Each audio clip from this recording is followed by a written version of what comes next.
যুগের সৈয়দ বংশের এক লোক গরিব হয়ে গিয়েছিল, শিক্ষণীয় ঘটনা।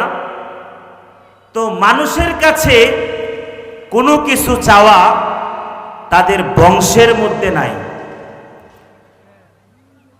সৈয়দ বংশের লোকটি বলতেছে না খেয়ে মরে যাব, এরপরও মানুষের কাছে কোনো কিছু চাবো না। একদিন বাদশার দরবারে গিয়ে বলতেছে, হুজুর,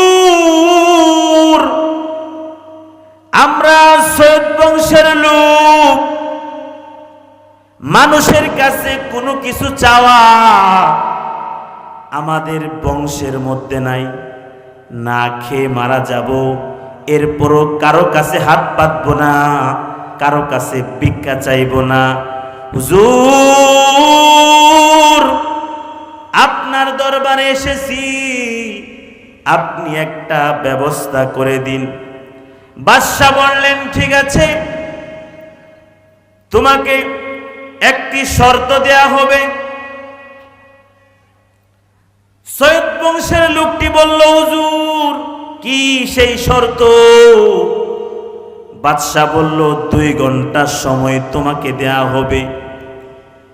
এই 2 ঘন্টা সময়ের মধ্যে আমার রাজমহলের ভিতর প্রবেশ করে তোমার মনে যা চাই আমার রাজমহল থেকে তুমি নিতে পারো, এতে আমার কোনো আপত্তি নাই। তবে কান খুলে শুনে নাও, 2 ঘন্টার সময় যখন শেষ হয়ে যাবে, এরপর তুমি যদি 2 মিনিট সময় চাও, তোমাকে 2 মিনিট কেন 2 সেকেন্ড সময় কিন্তু দেয়া হবে না। এই শর্ত দিয়া সৈয়দ বংশের লোকটিকে বাদশার রাজমহলে প্রবেশ করিয়ে দিলেন।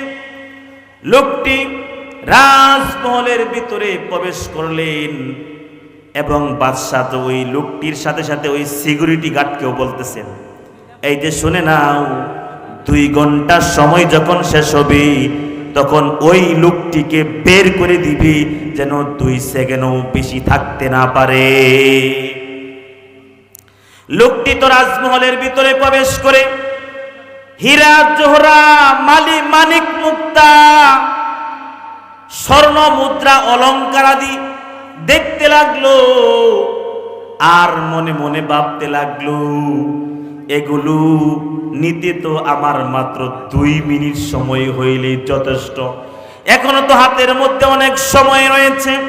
তো রাজমহলে ঘুরতে লাগলো, দেখলো রাজমহলের ভিতরে একটা স্বর্ণের পালং খাট এবং বিছানা, নরম বিছানা। ওই সৈয়দ বংশের লোকটি এই স্বর্ণে মোড়া পালং খাট দেখে তার মন প্রফুল্ল হয়ে গেল, আর নরম বিছানা। সে কই, এখন তো অনেক সময় রয়েছে হাতের মধ্যে, সুতরাং এই নরম বিছানার মধ্যে বসে একটু রিল্যাক্স করি।